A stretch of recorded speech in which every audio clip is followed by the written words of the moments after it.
नमस्कार दोस्तों, आप सभी को पंच दिवसीय दिवाली के पावन पर्व की बहुत बहुत शुभकामनाएं। आज की अपनी इस वीडियो में मैं आप सभी के साथ धनतेरस की बहुत ही सरल विधि शेयर करने जा रही हूँ। यह पूजा हम बहुत ही कम सामान के साथ कर सकते हैं। धनतेरस के दिन गणेश जी, लक्ष्मी जी, भगवान धन्वंतरी और कुबेर जी की पूजा का नियम बताया गया है। यह पूजन शाम को प्रदोष काल में किया जाता है और शुद्ध अवस्था में किया जाता है। आप चाहें तो शाम को स्नान कर सकते हैं या फिर जल के छींटे भी लगा सकते हैं। इस दिन शाम की पूजा उत्तर दिशा में चौकी लगाकर करनी चाहिए। ऐसा कहा जाता है कि पूजा करने वाले का मुख उत्तर की तरफ होना चाहिए। उत्तर दिशा ही कुबेर जी और लक्ष्मी जी की दिशा भी मानी जाती है।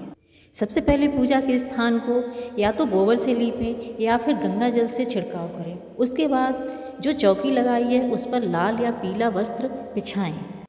फिर एक सुंदर कैलेंडर लेके आएं जिसमें गणेश जी, लक्ष्मी जी, कुबेर जी, सरस्वती जी आदि सभी लोग होने चाहिए।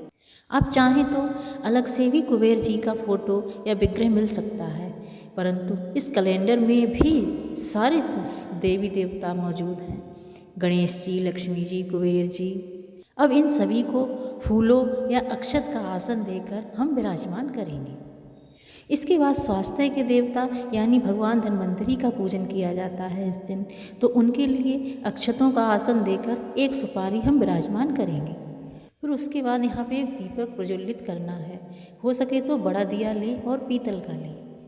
भगवान धन्वंतरी के नाम का दिया अवश्य ही प्रज्वलित करना चाहिए और भगवान धन्वंतरी और कुबेर जी से हाथ जोड़कर प्रार्थना करें कि हे कुबेर जी, हे भगवान धन्वंतरी, हमारे घर में अन्न और धन की कभी कोई कमी ना हो, हमारे परिवार में सबका स्वास्थ्य अच्छा रहे। ऐसी प्रार्थना भगवान धन्वंतरी और कुबेर जी से करनी चाहिए। उसके बाद आपने जो भी बर्तन, सोना, चांदी, गहना कुछ भी खरीदा हो या नहीं भी खरीदा है तो आपके पास जो भी है और आप उसकी पूजा करना चाहते हैं तो यहीं पे विराजमान कर दीजिए। आप चाहें तो अपनी तिजोरी लाकर वहाँ पे भी अपने आभूषणों की पूजा कर सकते हैं, हल्दी, चंदन, रोली लगाकर। और यहाँ पे चाहें तो यहाँ पे भी स्थापित करके आप पूजा कर सकते हैं। उसके बाद खील और बतासे का भोग अवश्य ही लगाएं। और धनतेरस के दिन धनिया खरीदने का बहुत महत्व होता है, तो धनिया भी आपको ज़रूर खरीदना चाहिए। और इस दिन स्वास्थ्य भगवान की भी पूजा होती है जो हमारी स्वास्थ्य का ख्याल रखते हैं, तो उनके लिए आपके घर में जो भी औषधियाँ उपलब्ध हैं वो भी अवश्य ही चढ़ाएं। ऐसे दालचीनी, तेज पत्ता, नीम के पत्ते, हल्दी, काली मिर्च, इलायची, लौंग इत्यादि। इसको करने से हमारे परिवार में कोई भी रोगी नहीं होता, हमारा परिवार निरोगी स्वस्थ बना रहता है। इसके बाद हमने कुबेर जी को जहाँ पे स्थापित किया था उन पे हम कलावा चढ़ाएंगे। गणेश जी, लक्ष्मी जी, सरस्वती जी सभी को हम कलावा चढ़ाएंगे और हल्दी, चंदन, कुमकुम आदि से उनका पूजन करेंगे।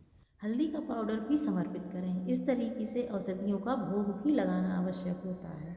भगवान को पान, सुपारी, फल आदि सभी का भोग अवश्य ही समर्पित करें। कुछ जगहों पर ये दिवाली के दिन ही पूजा की जाती है और कुछ जगहों पर धनतेरस पे भी ये पूजा होती है। आपके पास जैसा समय है या आपके पास जैसे पूजा होती है आप वैसे ही करें। सभी को पीले फूल समर्पित करें। माता लक्ष्मी को हम लाल फूल समर्पित करेंगे। बहुत ही प्रेम से हम यहाँ पर सभी को धूप, दीप आदि दिखाएंगे। सभी को खील और बतासा समर्पित करेंगे। लौंग का जोड़ा भी चढ़ाएंगे। इसके बाद सभी की आरती करेंगे। भगवान गणेश की सबसे पहले, फिर माता लक्ष्मी, कुबेर जी और भगवान धन्वंतरी की।